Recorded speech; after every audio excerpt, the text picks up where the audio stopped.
Let's pray. Heavenly Father, we come to you tonight, Father, for this opportunity to hear the business of in the city of Vienna. Lord, would you be with each one of the council members, Lord, as they deliberate over the business, Father. Father, we ask that you'll be with our men in blue and the women, Lord, and our fire department, Lord, that you put your protection arms around them each time they respond. Lord, we thank you and we love you, and just guide us and direct us each day. And these things we ask in your holy name. Amen. Amen. Councilman Bibby, please. Pledge allegiance to the flag of the United States of America and to the republic for which it stands, one nation, under God, indivisible, with liberty and justice for all.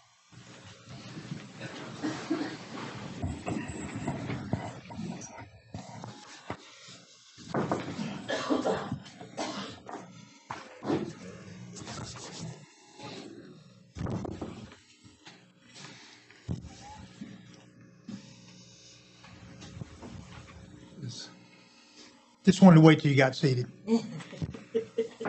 I'd like to call to order this special session of the Vienna City Council for the February the 15th, 2024.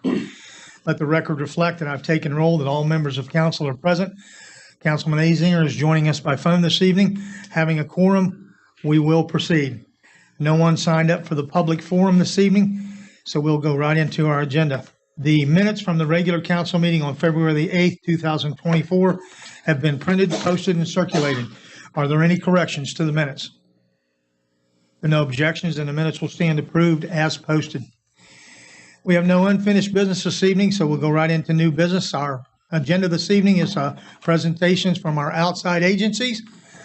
On our agenda this evening, the Vienna Public Library is first, but they are not here this evening, so we will go on to our second one. The Greater Parkersburg Convention and Visitors Bureau is represented by Mark Lewis. Good evening. It's good to be here, always. Try to come here every year. Usually it conflicts with our annual meeting, but we moved our annual meeting this year so I could be here tonight. The annual meeting is February 29th from 5:30 to 7. All of you are invited. Hope some of you can attend. We get 50% of the hotel motel tax collected in Vienna, and we try to be good stewards of that. I dropped off at each of your desks the copy of our latest visitor's guide that just came out. That's one of the primary ways that one of the primary tools that we use to attract people to the greater Parkersburg area. This year has been a big year of change. We bought the property down there at 113 Ann Street, the old Point Park Marketplace building. And in 2 years, 2019, the last full pre-COVID year at the old location on the corner of 7th and Avery, we saw 701 people. The number this past year, 2023, was 7,046. 10 times the number of people. We're actually going to be hiring an additional part-time person this summer to help us on Thursdays and Fridays. And we're absolutely blown away by the numbers that we're seeing down there. And each one of those people is the opportunity, additional people is an additional opportunity to drive spending while they're here and get them to come back and see the things that they didn't see on this visit. We have great representation on our board of directors from Vienna. We have Linda Kern, who is the appointed representative from the city. We also have Madison Barr from Scott's. We have Chad Weinbrenner from Grand Point, Vinnie Conley from the PM Company, and Amanda Mott, who represents Freedom Festival and Friends of Vienna. And we're really excited about what Friends of Vienna and Freedom Festival are doing. We helped them this year. We got them 2 drone pilots and 2 photographers to capture images for the event for future promotion, and we use those images. We let them have those images, and they're free to use them in any way they would like. We're excited about the potential that has for growth, and we're just happy to be here and happy to do what we do. And if you haven't been to our Welcome Center, please come down and see it, and try to come to our annual meeting on Thursday, February 29th. Happy to answer any questions. Mark, thank you very much. And I'll tell you, the visitor guide looks great. Thank you. I was looking for us in it too. Everybody's represented. I'm happy. Thank you. The River City Runners Club is not attending this evening. The Wood County Development Authority, Lindsay said she had been here the last 3 meetings in a row, and so she was not going to come this evening. So if you all have any questions, she's always available. I didn't see Jill this evening. Is Jill Parsons here for the Chamber of Commerce? Okay. The next one will be, and I didn't see Kelly either, Wood County Senior Citizens? Okay. We had kids first in there, Judge. Yeah, Kids First says they're not attending due to illness. Okay. There is no one here from Kids First, right? Okay. So we go to Kids Gary. germs. Yeah. Now we go to Gary McIntyre with the Humane Society.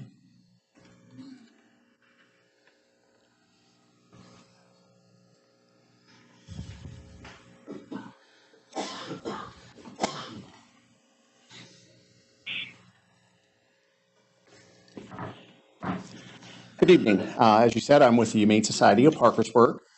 We actually serve the city of Vienna through our shelter services, handling of stray animals for the population of Vienna, as well as our humane officer services. Recently, we had a meeting with Chief Pfeiffer and the mayor to make sure that we have a two-way communication going there, and that was a very productive meeting, and I think we've seen some good results from that. In 2023, it was actually a record year for us. We actually took in 2,971 animals, and that actually represents an increase in intake of about 8%, but it was also a record year for us for adoptions. We adopted over 1,800 animals back out into the community. The biggest issue that we're facing, and as everyone else is related to the fact that more animals are coming in to the shelter than what are going out. So it makes it extremely difficult to try to keep ahead, get the adoptions performed, and not have an inventory sitting there all the time.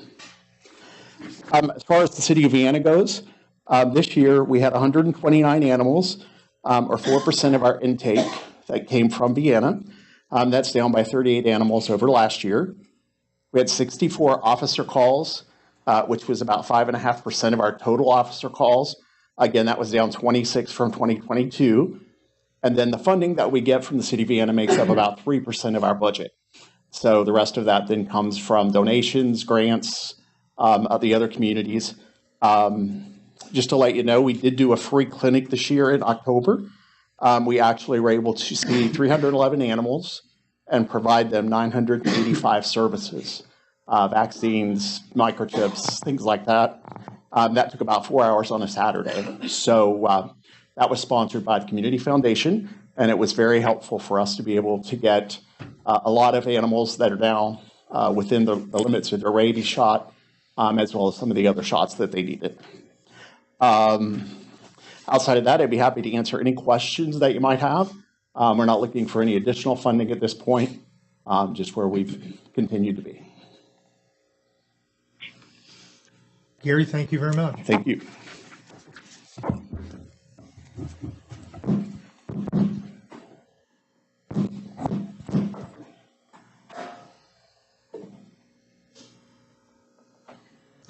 Next up is Archbridge.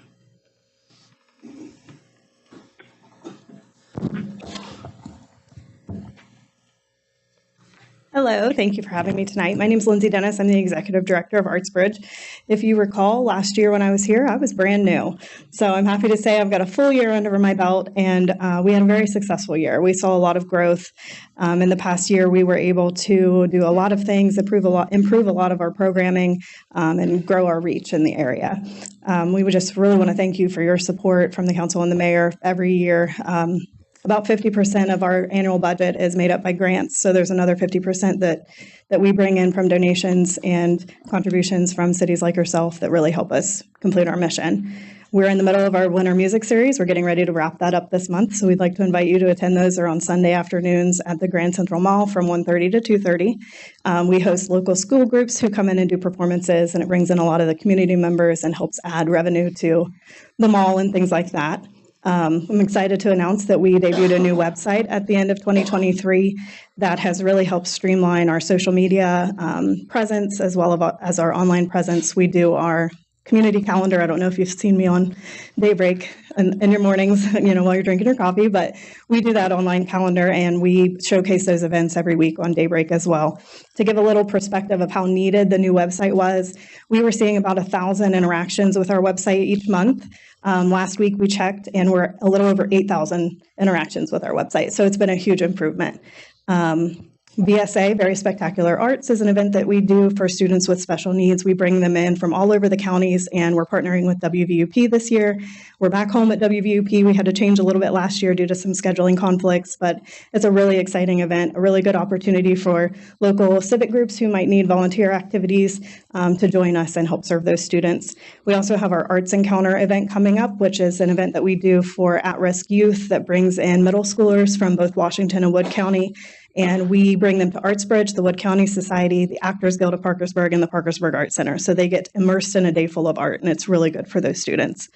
We're gearing up to do our school art displays in the mall. So we have a lot of different schools that will go and get art and display that at the mall just to gear people to come out and enjoy those pieces and see the talent of the students in our area. And then we'll get ready for summer music. So we're adding an exciting new element this year that I'm not quite ready to announce yet. So just keep your eyes peeled for that on Facebook and our nice new website. But again, we're just so thankful for your support and everything that you help us do in the community. So I'll take any questions if you have them. All right. Thank you. Thank you so much.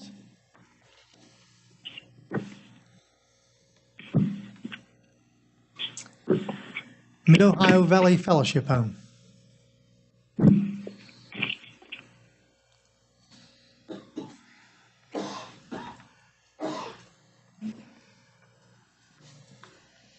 Hello, I'm Brandy Blatt, and I'm the Executive Director of the Mid-Ohio Valley Fellowship Home.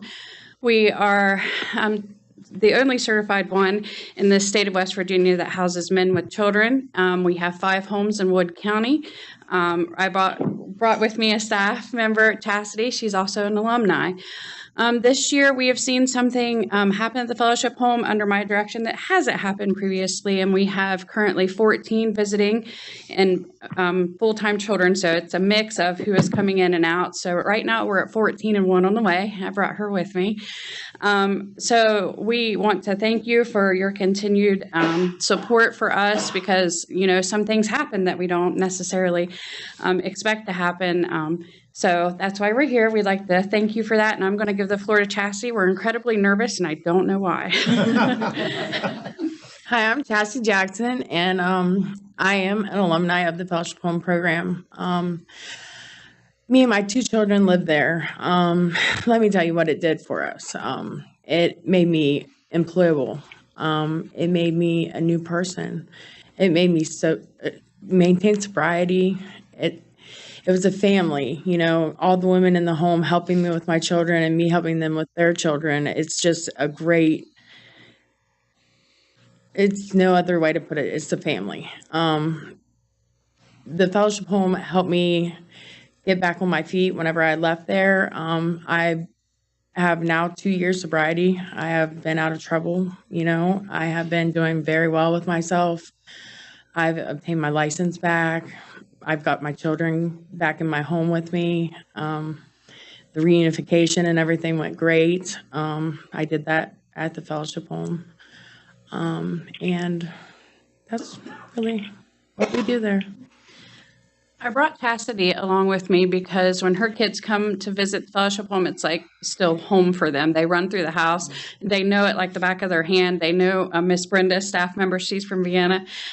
So what we're trying to do is to encourage more children to come into our home. We're trying to unify more families. Instead of just treating one person, if we have children there, we're affecting multiple lives at one time. So we'd encourage you, if you've not come to the fellowship home, to do a tour or come and hang out with us, for lunch or something, to please do so. The more people, the better that come in to see what we do and the real crisis that we're fighting every day. Does anybody have any questions, comments?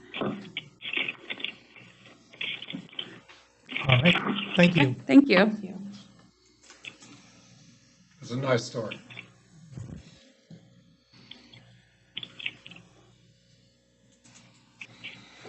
Amy Phelps with the Mid-Ohio Valley Health Department.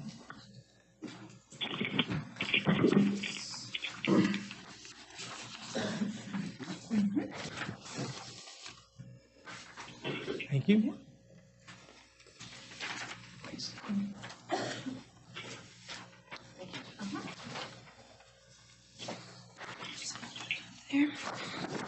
Yes, my name is Amy Phelps. I'm from the Mid-Ohio Valley Health Department. I'm the Public Information Officer there. And we wanted to thank the City of Vienna for your continued support of the Mid-Ohio Valley Health Department. Your funding has helped us provide basic public health services to your community. Our environmental health employees routinely inspect businesses and facilities in Vienna to promote and maintain clean and safe air, water, and food. This also includes investigating animal bite encounters and food and waterborne illnesses. Our clinical staff has visited several area businesses and organizations to provide flu shots and other vaccines. We have also visited your schools to dispense vaccines to both children and staff. Our dental staff provides screenings and sealants to students, educating them and their parents on the importance of dental care. Today, our community health section partnered with the Vienna Police Department to provide Narcan and Narcan training to their officers and staff. As grant funds allow, we will continue to backfill their Narcan as it is used or expires at no cost to the police department or the city. We've also provided them with Stop the Bleed training and tourniquet kits. We regularly attend events in Vienna, including job fairs, the annual Fraternal Order of Police Trunk or Treat, the Toddler Tuesday events at the Grand Central Mall, and we'll be there on Saturday for the Repack the Backpack event. Our women, infants, and children's staff continue to aid those in Vienna with nutritious foods and education, parenting advice, breastfeeding support, and referrals to promote healthy pregnancies and families. All of this shows in some small part the hard work and dedication of our staff. And the paper I passed out is our just a look at the different activities for our last fiscal year.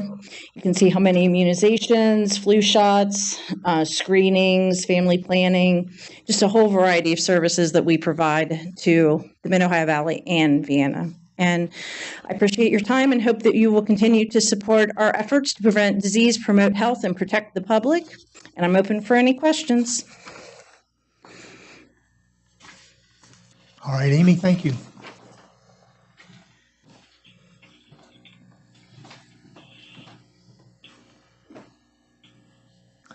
Latrobe Street Mission.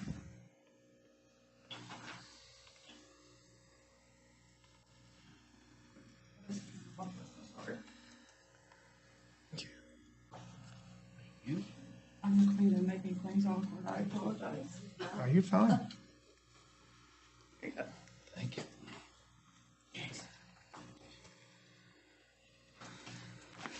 Hi, my name is Natasha Roberts. I'm the shelter manager at the Latrobe Street Mission. I've been at the mission for many years. This is my third time back at the mission as an employee but this is my first time being in a position to where I can actually make change. So a lot of things are changing. We are doing a lot of training with our staff and volunteers. We are becoming more aware of mental health needs and how to address the root cause of homelessness. So I definitely look forward to being around a lot longer and helping a lot more people throughout this.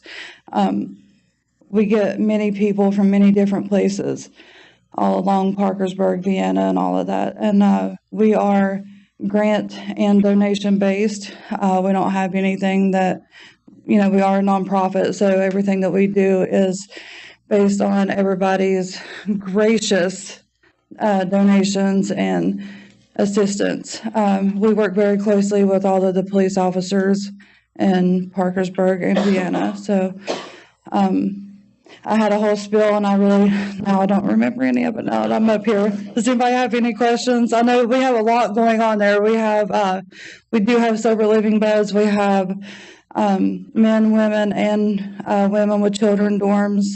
We are actually housing a lot more than normal.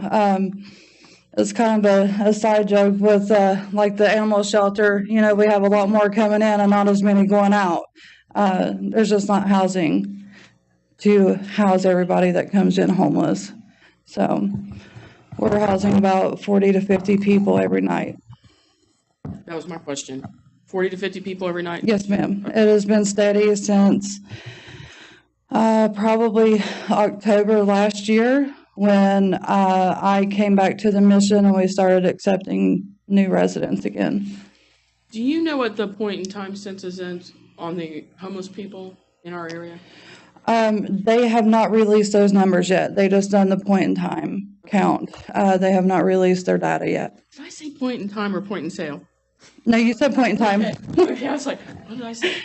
Okay, we're talking the same language. So Yes, ma'am. Just haven't gotten that back yet. Yes, they just did it. They haven't released their data yet. Okay, Yeah. thank you. You're welcome. Any other questions? All right, well, thank you. All right, thank you.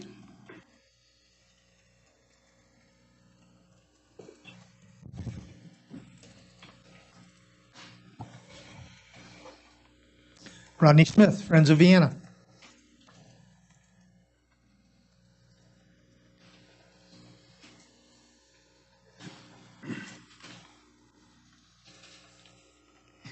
Well, we were making good time, weren't we? I could start talking and be here all night, but I'll try to keep this as short as possible. I'm Rod Smith, Vice President of the Friends of Vienna. Mayor, Council, thank you for your time in hearing the budget request for the Friends of Vienna for the 24-25 fiscal year. Before I talk about the 24 and 25 budget requests, I'd like to recap our success of the 23, or this just past year, Vienna Freedom Festival we had at the Grand Central Mall on June 30th, July 1st, then at Spencer's Landing on July 2nd. This was a family-friendly event with the police presence both day and night. The 911 Command Center was at the event with their eye in the sky, and our team, the Friends of Vienna, communicated with them via radios if we saw any potential. The police estimated about 12 to 15,000 people attended last year's Freedom Festival, the three-day event, which included the rodeo at Spencer's Landing, which is a first in in Vienna.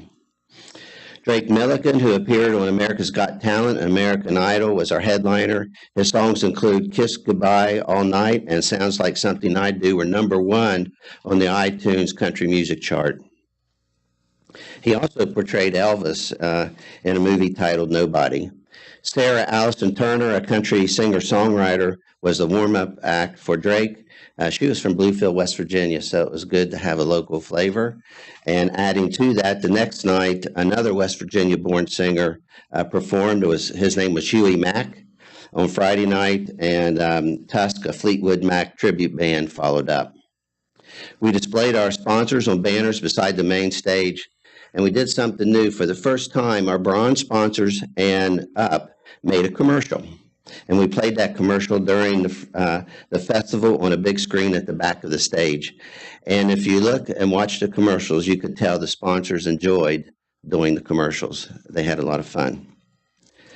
In regards to how much the 23 Freedom Festival generated to the local economy, it's very difficult due to the music being free.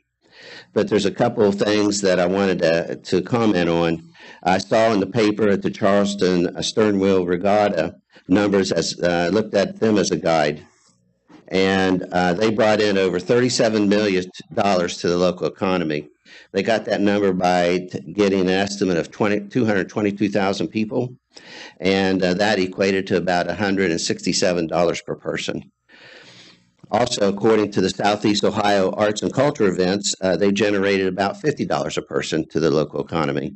So, you could take $50 for us, that equates to about $600,000 to the economy. That's $50 times 12,000, or $75 per person, that's $900. So, don't know for sure how much we generate to the local economy, but we know we generated to the local economy. Some evidence of that is what we saw at Grand Central Mall. They had Christmas-like atmosphere again all day Saturday on July 1st. The mall stated it was a big crowd. We believe most of these individuals were out-of-towners due to local people probably went home during the day as it was hot.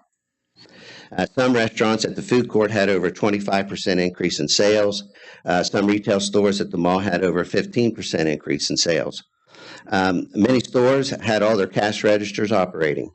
We had a big draw at the mall this year. We moved the 249th Army Band inside the mall, and it drew a big crowd. So we were real happy about that. A few local hotels, I saw an increase. Wingate sold out. I talked to them, and I went to Quality Inn, which is right in front of the mall, and they saw an increase in their beds usage. They did not sell out, though. We had a car show, which was very successful, and we added Batman to the show this year. There was a parade on the outside perimeter of the mall with Batman and our Grand Marshal Vincent DeMuro leading the parade. Batman asked us if we would knew of a young person with a terminal illness that he would like for that child to ride the Batmobile.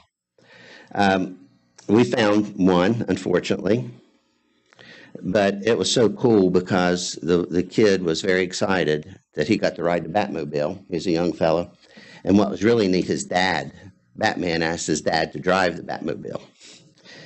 That's when it hit me. You know, we set out to provide fun times and entertainment for the Freedom Festival, but there was a much bigger picture that was folding right before my eyes. We played a part in creating lasting memories for this family. To me, that was worth all the hours our board put into making the festival successful, when you have victories like that. We also had great food area. We had artisan vendors, carnival, a stilt walker, a vaudeville aerial act, in which the kids loved that. It was right beside of our Friends of Vienna tent, so we got to watch the act, and the kids was just they really enjoyed it. It brought a crowd. The Mid-Ohio Valley Transit Authority provided free transportation from various parking areas to the main stage. The fireworks on Friday night, they were a huge success.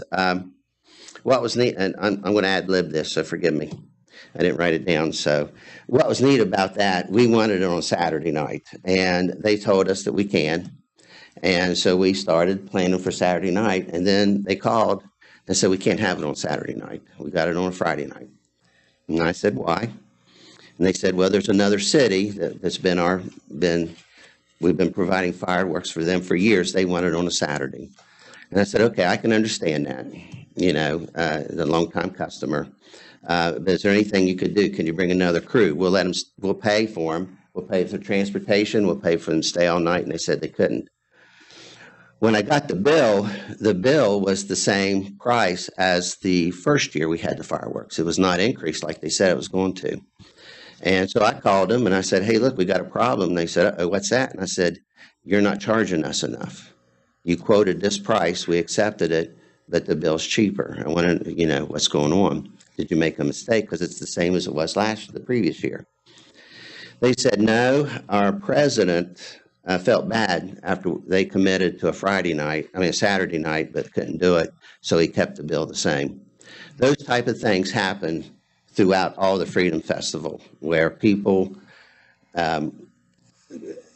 sponsors, in-kind contributions, they were really committed to the Freedom Festival and really helped us out a lot, and actually helped us to get below our budget requests.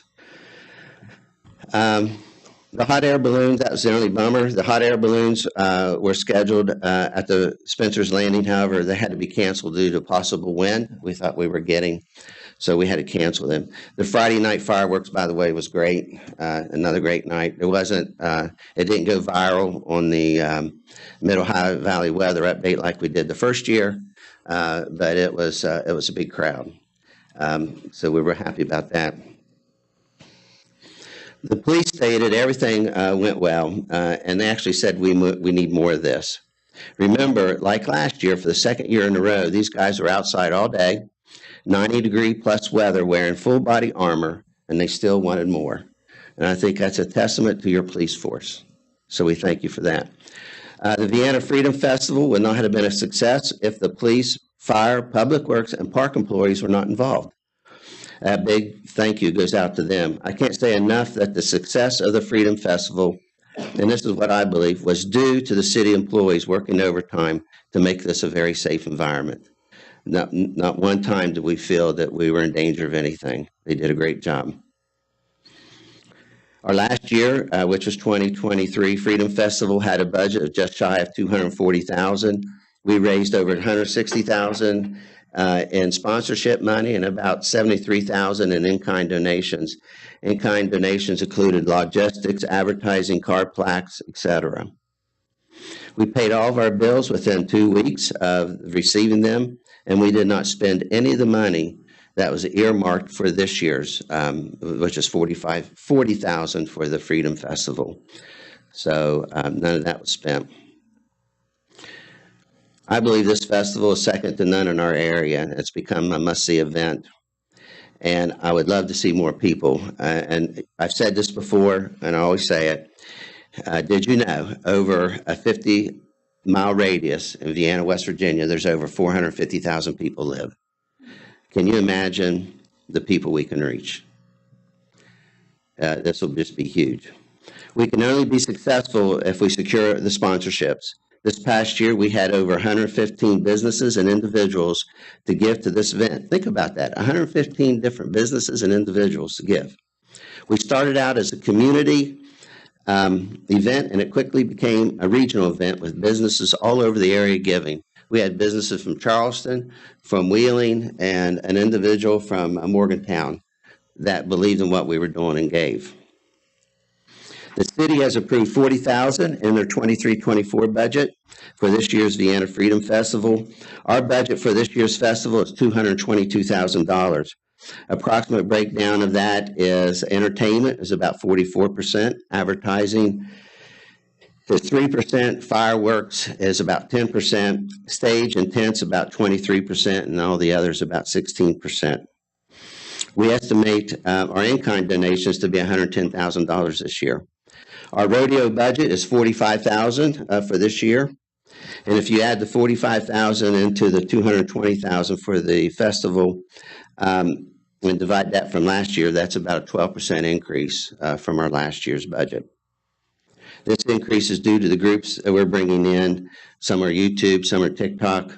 The stage lighting services have increased. The bands are starting to dictate to us what they want to charge now, whereas around post-COVID, they were taking anything they can get, and we were trying in the driver's seat, but that's not happening anymore.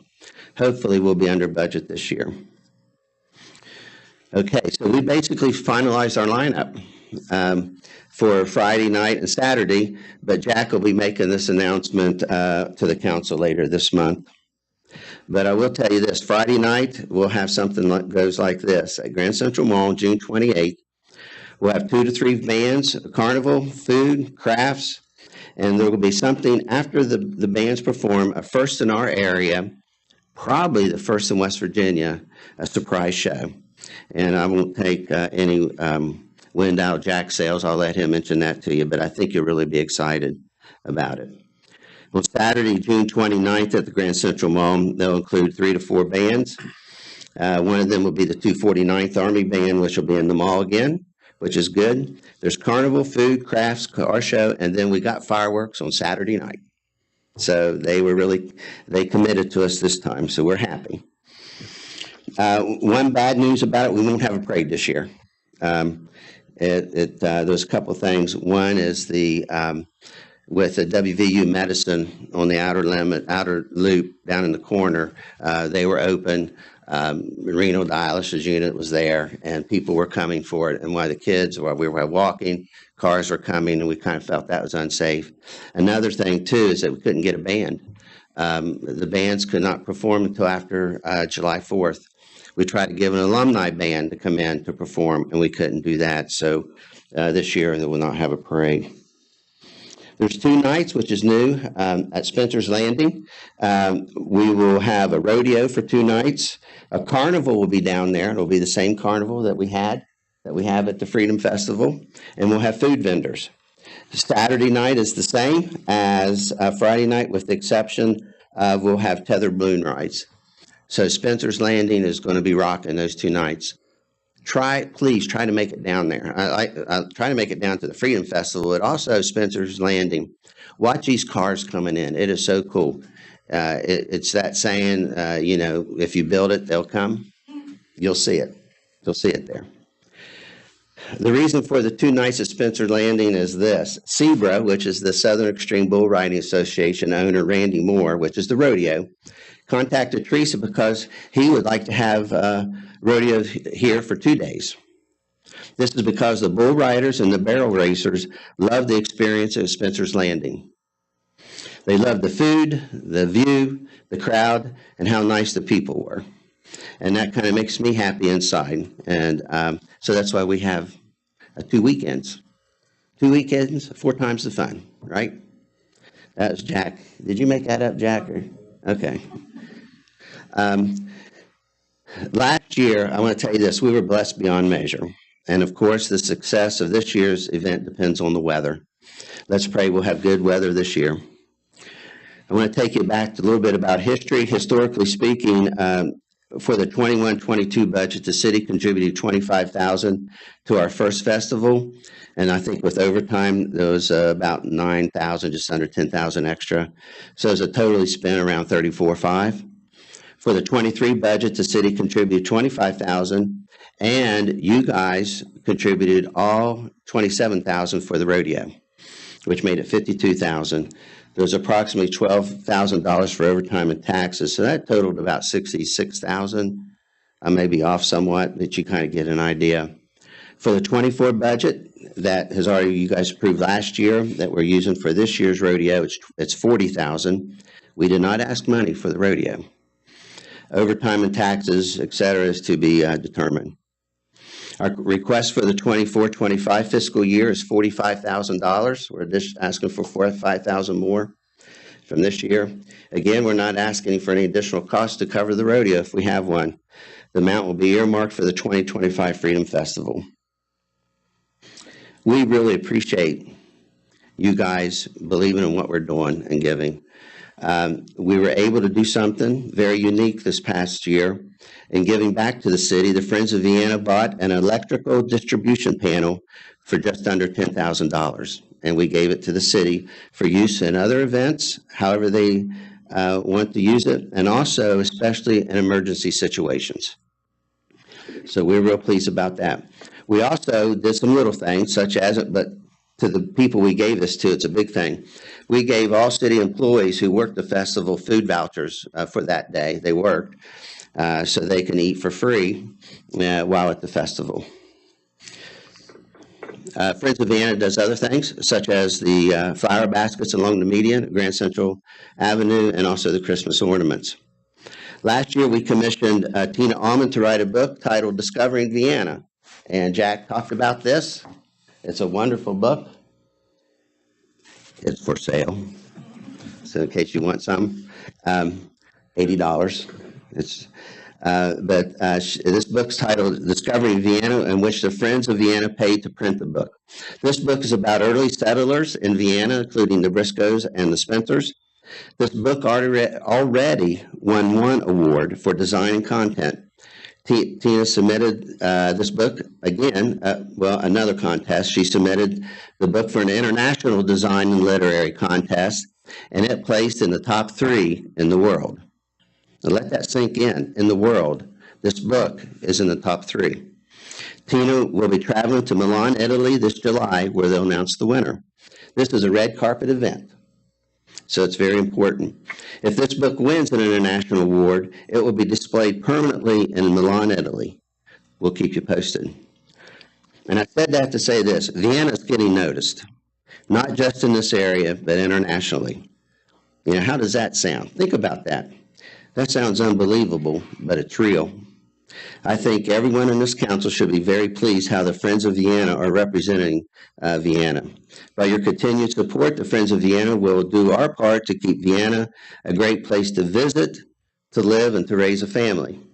And some of the things we're doing right now is there's a handout I gave you guys. There's a sponsorship form so you can see what we give to our local potential sponsors. There's also a yard sale that we're having on Saturday, March 16th at Wayside United Methodist Church.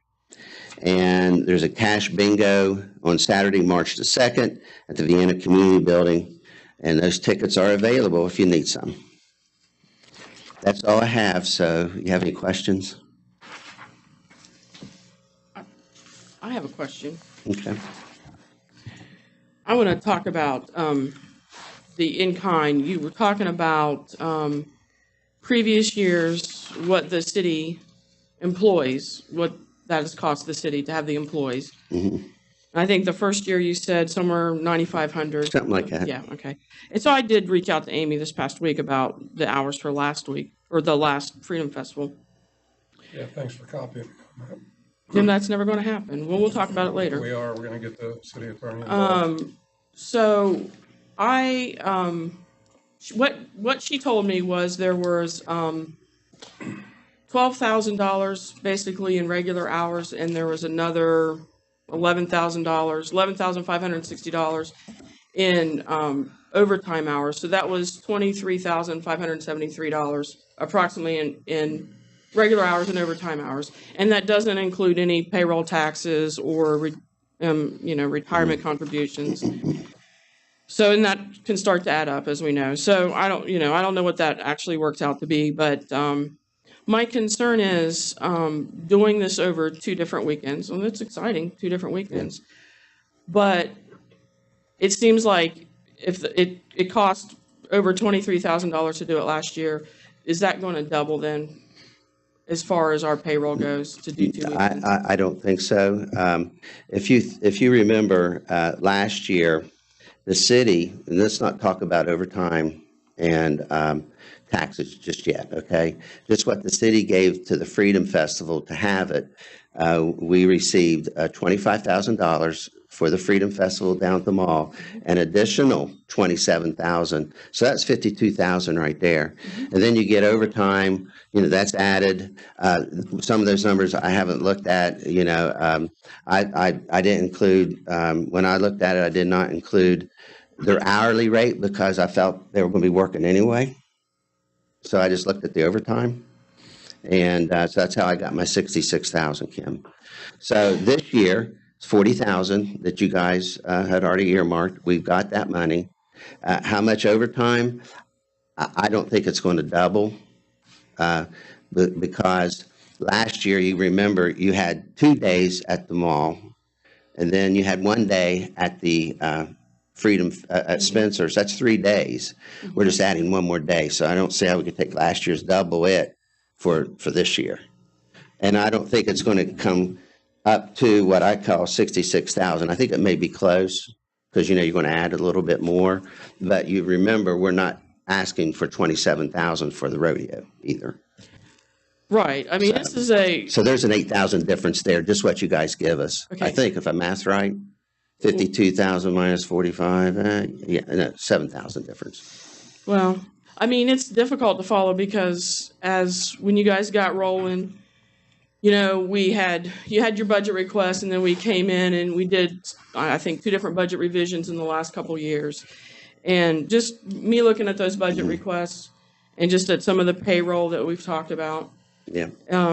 it looks like it's about $150,000 in the last couple of years. That's why I'm asking about that. I mean, I support what the Freedom Festival does. It's great, and I think it's a wonderful thing, but we're in budget season, and so, everything's about prioritizing where our needs are. It's very clear that if we don't get that help from the city, from the employees, I don't think we can have a Freedom Festival, to be honest with you, because I'm not so sure if we can get businesses to give us more money, and then we have to pay or reimburse the city, for that money. I don't see how we can do that. It was a stretch last year when we had a budget and we only collected $167,000. Our budget was $240,000. This year, it's a challenge to meet the budget. We're not asking you guys to help with the financially help with the rodeo. We're going to do it ourselves. So we absorb that, and it's going to be tough. We've had some sponsor has already come in, and we've had 2 of them give less than they give the previous year.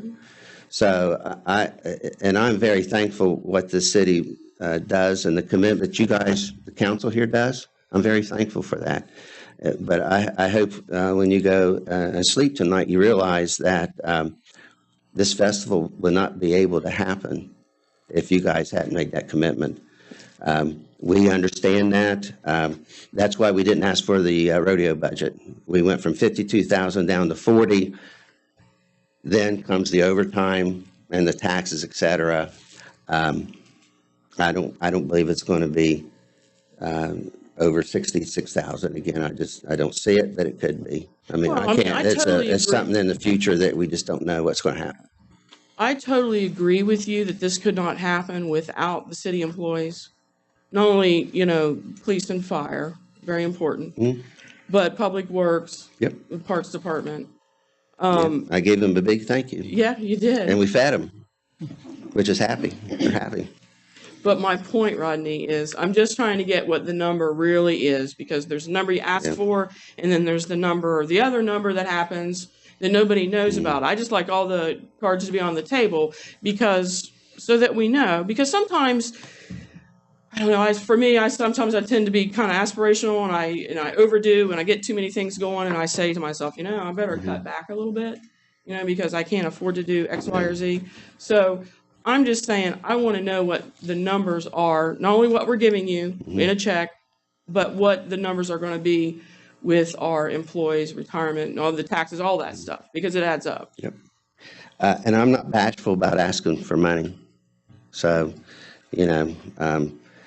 it's something that I believe in. I think it's something that the city needs. Yes, does it cost? Is it expensive? Yes, it is. I mean, the rodeo itself. They charged, last year he charged $15,000, and it cost us $12,000 for the bleachers to rent. And you go and try to price those bleachers, which I would love the city to purchase, because they're on wheels. You could pick them up. You can put it along the parade route at Grand Central Mall or any type of athletic events. They're portable. They cost around $100,000 if you want a bleacher that holds 250 to 300 people. So it is expensive. And the city, that's your decision how you guys want to commit to what you want to do. But I don't see it getting any cheaper. What we have to do is offer more events to get more people to come. The city will get it through the economic benefits. The mall loves it. They would die if we tell them that we can't have a festival. They love what the Merchants has done.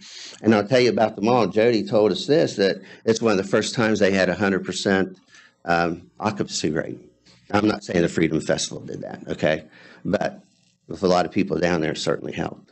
Well, I appreciate coming up to Spencer's Landing, because that is a benefit for other businesses up here in Vienna, whereas when you're located just at the mall, it's a great benefit for them, without a doubt. But, so I appreciate coming up to Spencer's Landing. Yeah, Do you we'd like to know do what that. you're going to have to charge for the rodeo? Because I know you couldn't have even broken even last time, so I didn't No, know. we lost money last Yeah. time. We're going to do the same amount, $15 per adult. I think under 4 is free. Don't quote me on that, but it's something like under 5. Thank you, Teresa. Under 5 is free. So you're going to absorb all the cost of the rodeo, Mm-hmm. and then besides whatever our employees, the city workers that are there to, No, we'll absorb this. we'll feed them if they want a Feed 'em. voucher. We'll give them another voucher. But I'll come down with a you grill guys, and feed them too if you want. I mean, that's hard. yeah. If they overtime and taxes, you guys are going to take care of that. We're just going to try to recoup some of our costs, because this year the bleachers are $12,000 again, and the rodeo is charging us $25,000, I believe, for 2 days. So they gave us a little price break, and it was crowded. Were you there? I don't know if you were there or not. I don't do the bleachers because I have a bad knee, and so I can't do the Okay. bleachers. But I did visit the food vendors before the rodeo. Okay. Yeah, it was standing. It was sold out crowd, standing room only. We sold standing room only for $10 each the ticket, and people were coming. The rodeo is from 7 to 9, and I apologize if I'm taking too much time here. But like I said earlier, I could spend all night talking about this because I love this. The rodeo was from 7 to 9. At 8:30, people were still coming in, and I was telling them, I said, it's only a half hour left. And they said, well, we still want to see it. And I said, well, it's $10. You know, part of me wanted to let them go in for free, but part of me saying, hey, we're going to be losing money here. So, so I charged them $10 and they went in and was happy and everyone left. I didn't see a frown on anybody. Well, I They was would all have happy. visited if I would have known you were going to do standing room only, because I didn't know that, but I would have liked to see We'll that. get you a seat up on their stage if you want. No, no, You know? thank you. No, Okay. no, thank you. So my last question really is, the details that you outlaid, I'm sure you have it in a Word document or something. Can you provide that to us? All your numbers and everything? I'd like to review that, think about it. Okay. I'd Yeah, appreciate it. I don't have a problem with it. All right, thank you. It's not secrets or anything like that, so we're okay.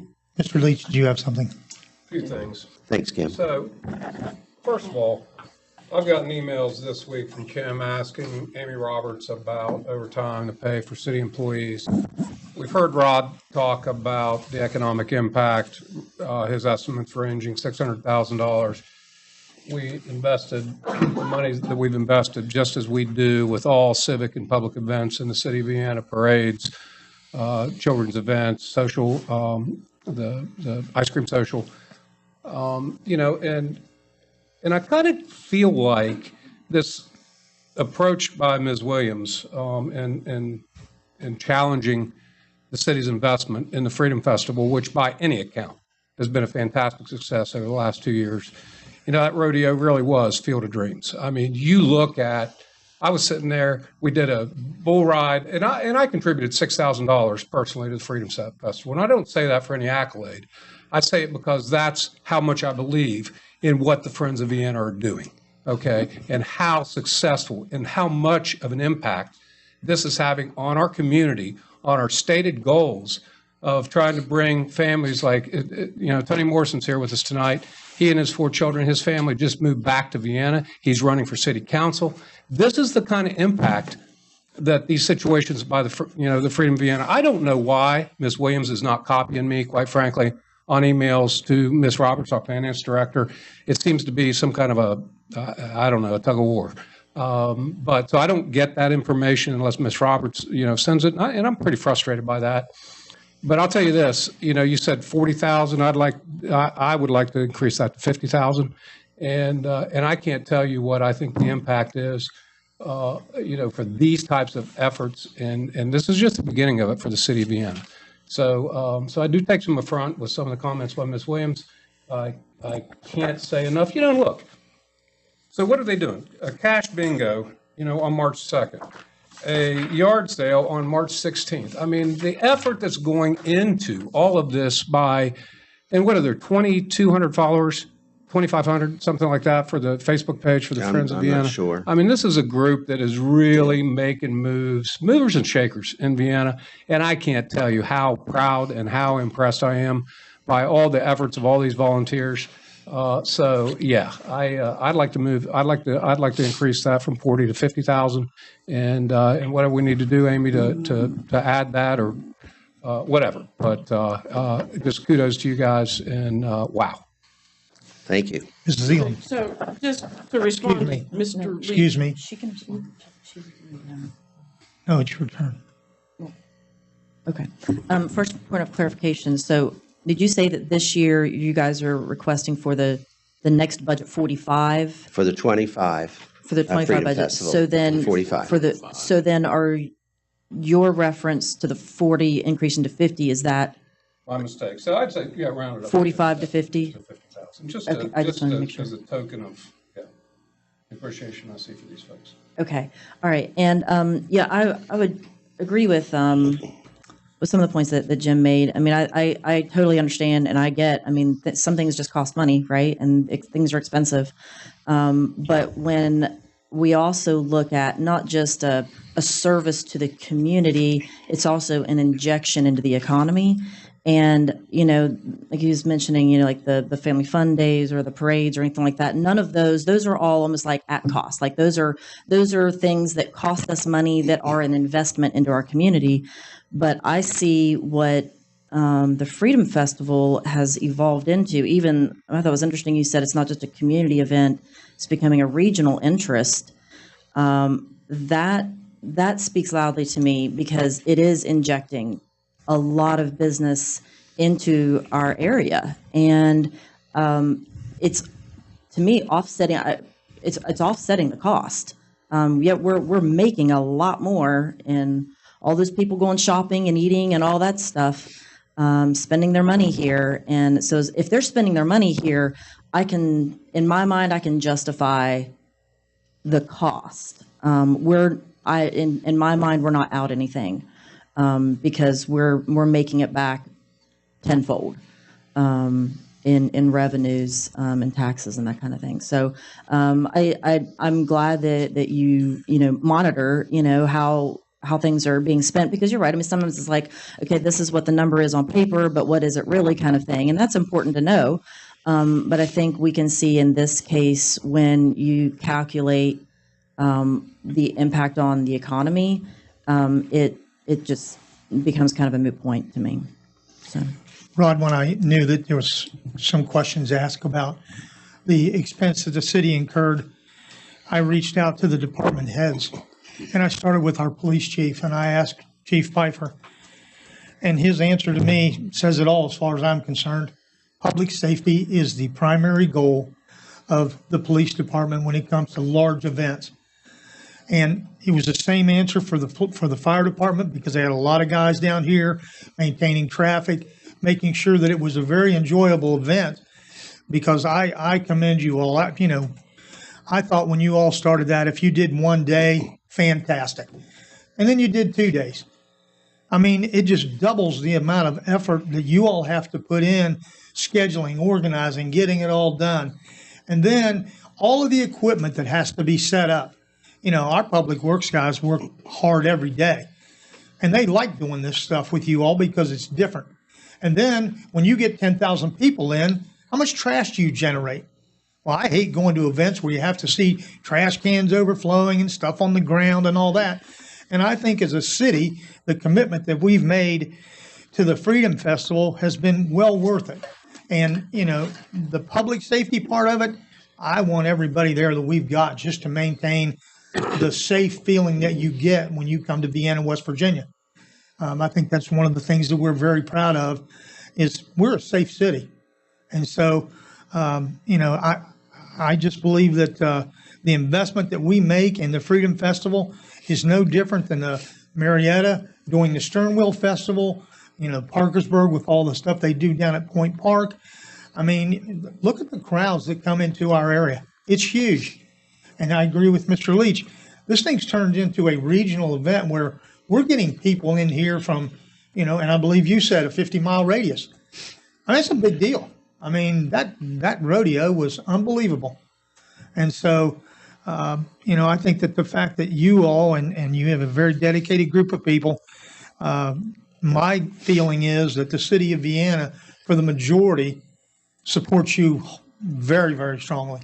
So, anyway. Yes, I agree. Roger? Just a couple comments, and then, Rodney, I've got a question for you.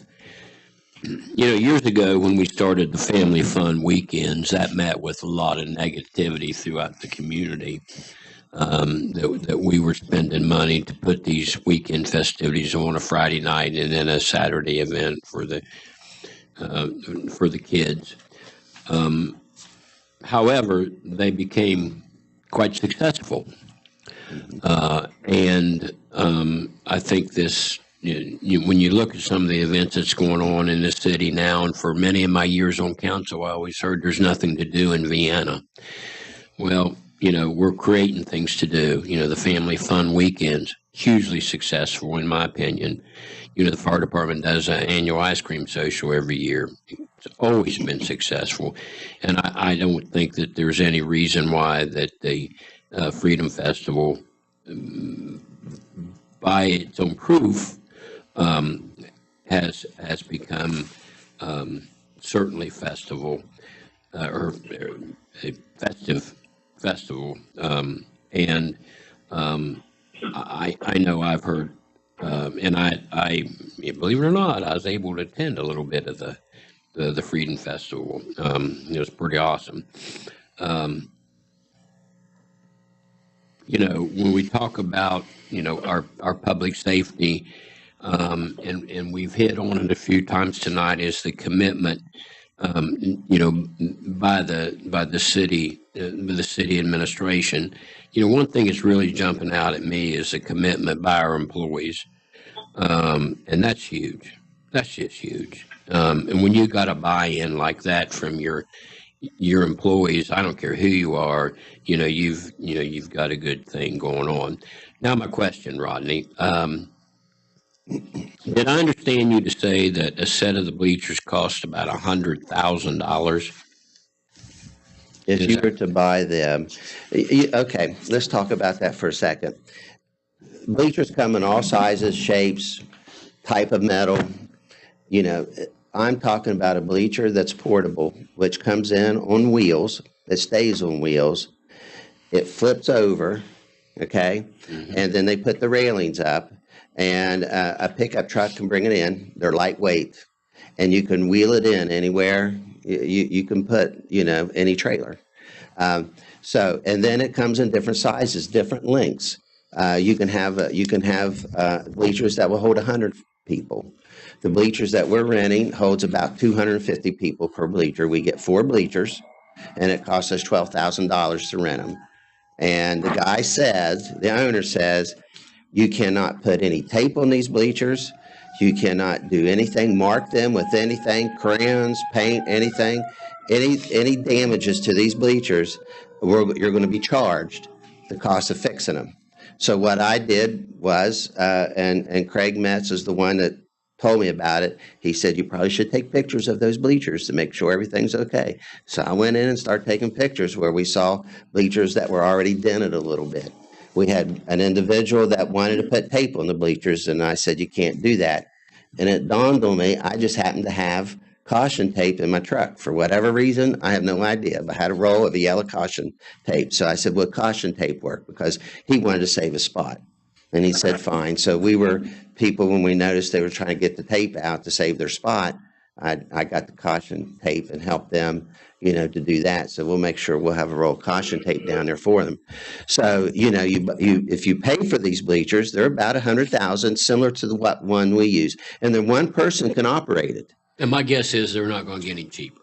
No, but the one person, there's a little box with, it's battery operated. You press buttons, the thing comes up, they level it, and one person can actually do the whole thing. And if you're going to spend that kind of money, you need to get those hydraulic bleachers that does it by itself, because if you have to do it manually, then you're talking about 2 people, plus you can't get one as big enough. But I always envision if the city would ever entertain purchasing one of those, they could put it down at the Neal School area right there when a parade goes down, where people can, sit on the bleachers.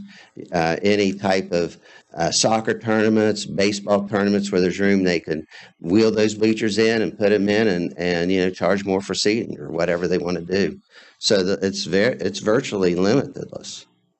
What you could do with those bleachers, any type of event. Spencer's Landing's getting kind of crowded. I don't know if you can get some bleachers in there, but, you could probably try, I guess. It's just, those are, I was told him when I saw him, because he's told me how to do it in case that they had to be moved for whatever reason for the rodeo people to come in, because we set the bleachers in before the rodeo came in, and they had to put the fence up, so we had to measure it and things like that to make sure everything was fine. Chris, anything for you? Mr. Azinger, anything for you this evening? No, sir. All right. Rodney, thank you. We need to move on. I promise there's some of these people I still here. had something I wanted to say. I'm sorry, Kim, we can take it up during the budget hearing, but we've got I'm other. sorry, Mayor, that's really not fair, because I got attacked, and I wanted to clarify something, so I don't think it's really unfair for you to move on without allowing me a chance to speak. Well, these are our budget presentations, I requests from understand our that. outside All I was agencies. going to say was I appreciated the fact that Ms. Elam recognized that I'm just looking at the budget, trying to monitor our spending. And it's unfortunate that when I do that, I get attacked. When I actually support the Freedom Festival, it's just getting, in the last 2 years, it's been about $150,000. That's all. I just am trying to understand.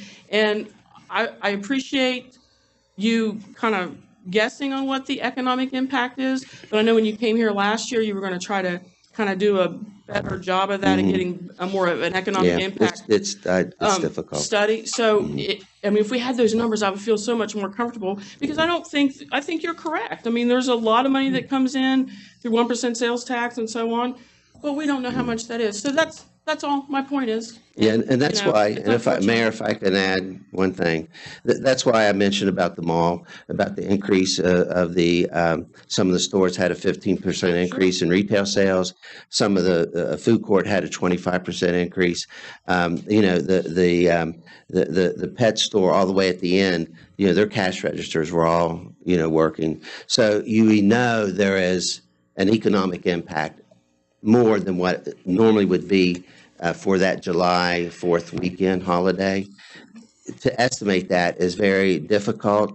That's why I went and got the artisan thing for Southeast Ohio. I found that in the paper. I tried to get the Stern Wheel Festival up in Marietta, but there was nothing in the paper. I would look to see what they did. And I think at the end of the day, Kim, most of it is an educated guess. So, but it's an estimate. But it's to me, that's just the icing on the cake. It's believing in what we do. It's supporting what we do. Yes, it costs, and it'll continue to cost, and we just need to understand that. Just asking a question about it doesn't mean I don't support it, just for clarification. No, I'm not saying one way or the other on that. I know you're not, but I just want to make sure everybody in this room understands. I'm just asking a question. Thank you. You would share those Jim. questions. I'm Mayor. No, you're claiming you're attacked, Kim. I was. And no, you weren't. And in fact, in sending this information out, we have a resolution in the city of Vienna that requires you to copy me on emails as the liaison, budget and finance director, chairman, and you just refuse to do it. So, you don't, you want to live and die by the sword, go ahead, but don't cry for me. We're equal people up here on council, and I do not have to, I don't have to email you, Jim. Yeah, I don't. And you also. All right, so we'll move on with our agenda this evening. But this ain't over. The next on our agenda this evening is the Mid-Ohio Valley Regional Council and the Triple W, which is the Woodward Washington Regional Planning Commission. Both of those budget amounts are mandated funding, and so those will not be represented tonight. Next up this evening would be Greg Collins with North Star.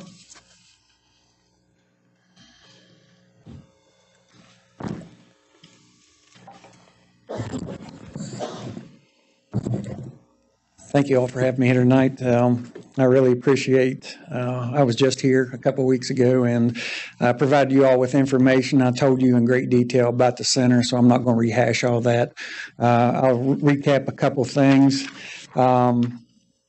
As you were made aware, during fiscal year 2023, West Virginia Child Advocacy Center served nearly 10% more children than we have in the last 5 years. So this isn't a problem that's going away anytime soon. North Star is the largest CAC in West Virginia. We serve Wood, Wirt, Ritchie, Pleasants, and Calhoun counties. North Star is the busiest CAC in the state of West Virginia, seeing over 600 children in each of the last 4 years. At this time, there are 9 CACs in West Virginia that are partially funded by county commissions and 3 that are funded by municipalities. And North Star, the largest CAC in the state, is not one of them. Staff consists of 5 forensic interviewers, cross-trained as family advocates, and 2.5 administrative staff taking care of the grants and business of the center itself.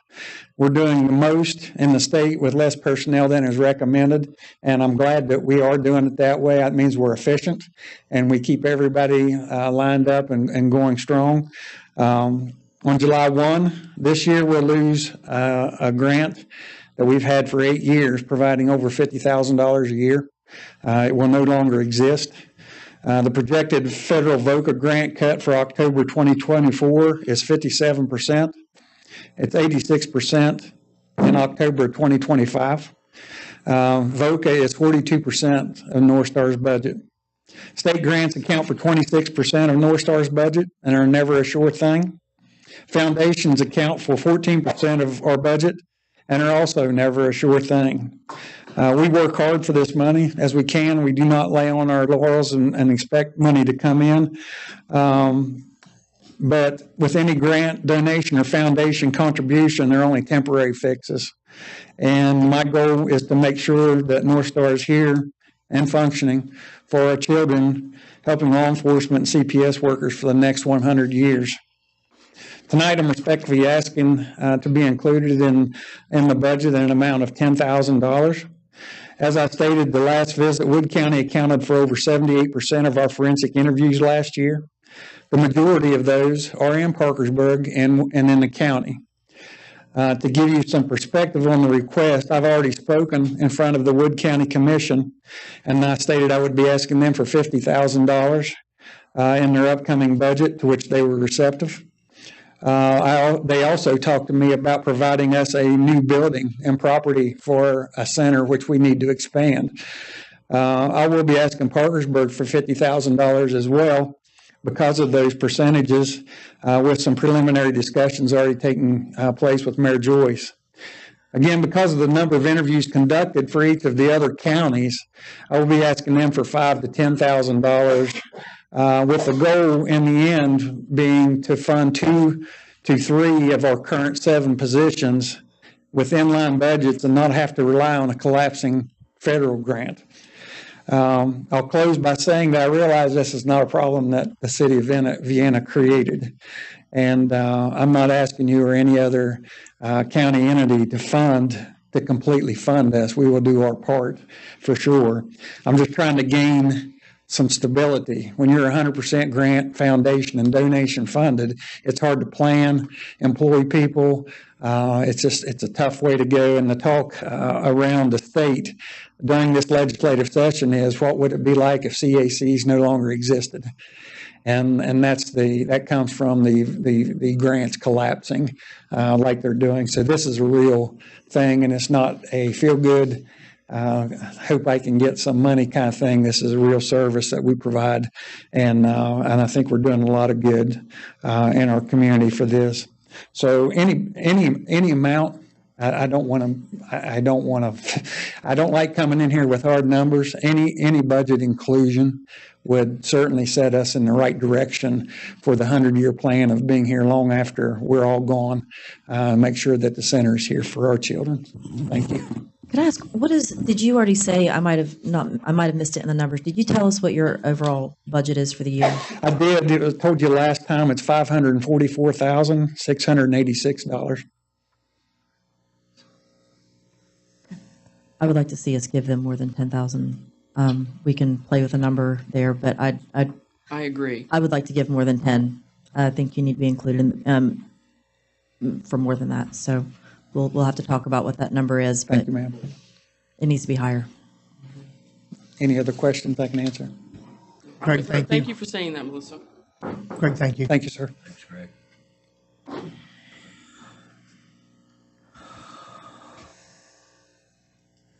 We will finish this evening with the Arc of the Mid-Ohio Valley.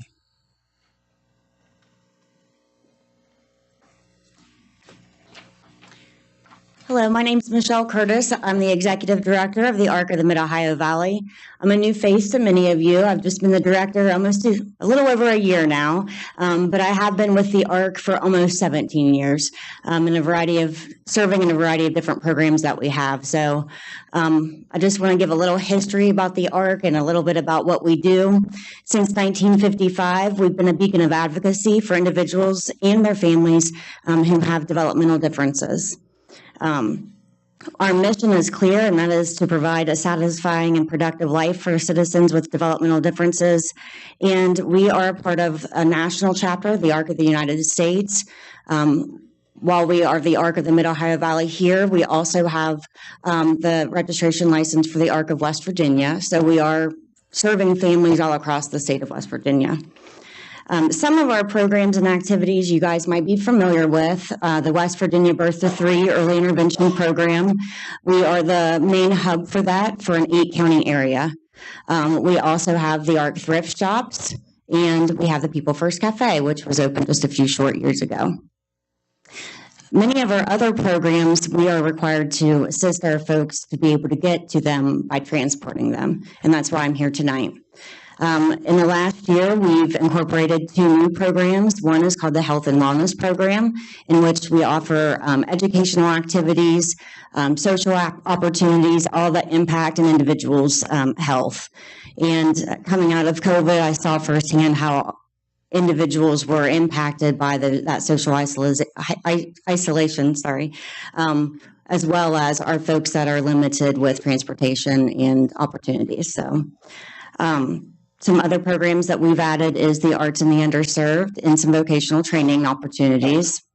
Some programs that are cornerstone that the ARC has continued to provide is the People First of West Virginia, which is a self-advocacy program, which is really statewide. We have chapters all over the state, but we're the main office and we facilitate the grant for that.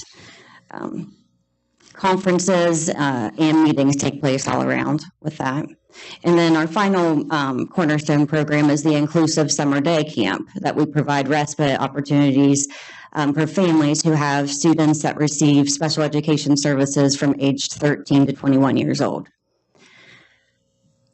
The challenge that we have, as I mentioned, was transportation for all of our participants. Many of our participants do receive Medicaid waiver services, so they have staff.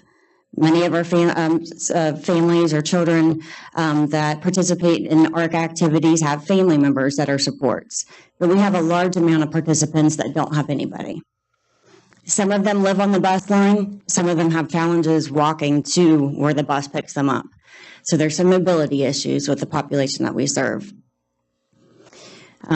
We also, during our summer day camp, we've had students that lived out in rural areas within the county that needed picked up. We have students that came from the Vienna area as well that needed a ride to get to and from camp so that they had an opportunity to continue their education throughout the summer and continue to have some social opportunities.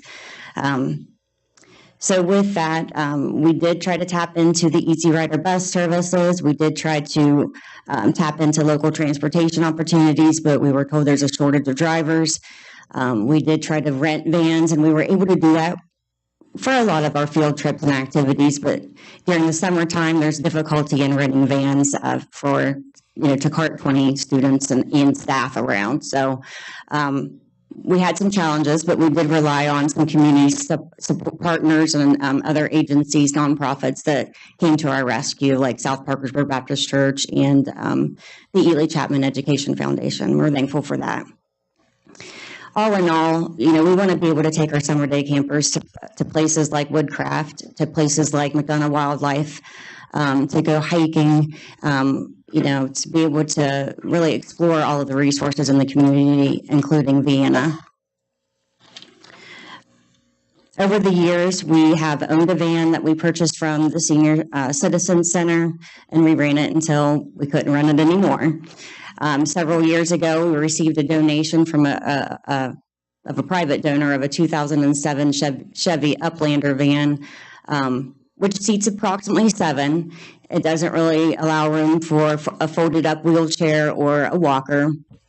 And some of our participants have difficulty getting in. We actually had an incident where one of our folks, when they stepped up in the van, their knee gave out and they went down. So, we want to be able to provide a safe means of transporting our folks when they need it. We are partnering with many other foundations and funders to be able to purchase a 10-passenger Sprint van. What I'm asking for support from the City of Vienna is to be able to provide modifications to that van so we can install a grab rail, so that we can install gripped running boards so they have a way to step up into the van. And with the total estimate that I've received from a local customization place in the area, it was about $1,000. So I would welcome any questions that you guys might have. One thing that I wanted to mention too is last year it was approximately 120 individuals that we did provide transportation to. And I would say probably about, 10% of those were probably to and from Vienna, maybe more than that. So any questions? just want to make sure I understand. So you're asking for $1,000 to make the modifications for the van? Okay. And you already have this van? No, we are still seeking grant funding for the van. Okay. All right. Thank you very much. Thank you.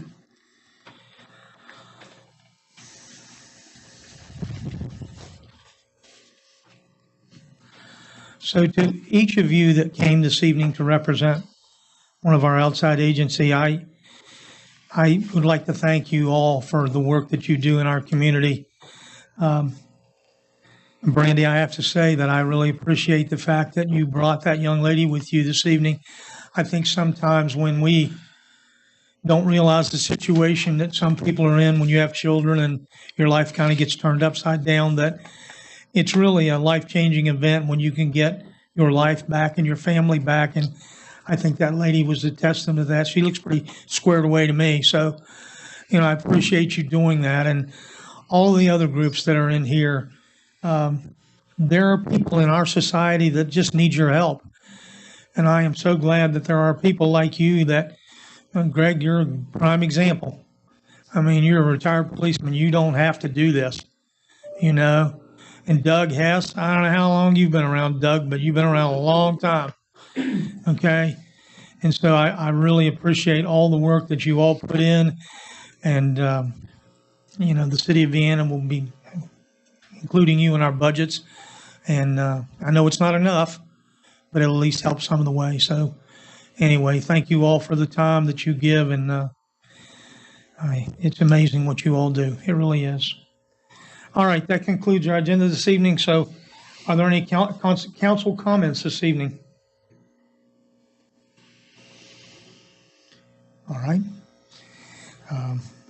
With that, meeting adjourned.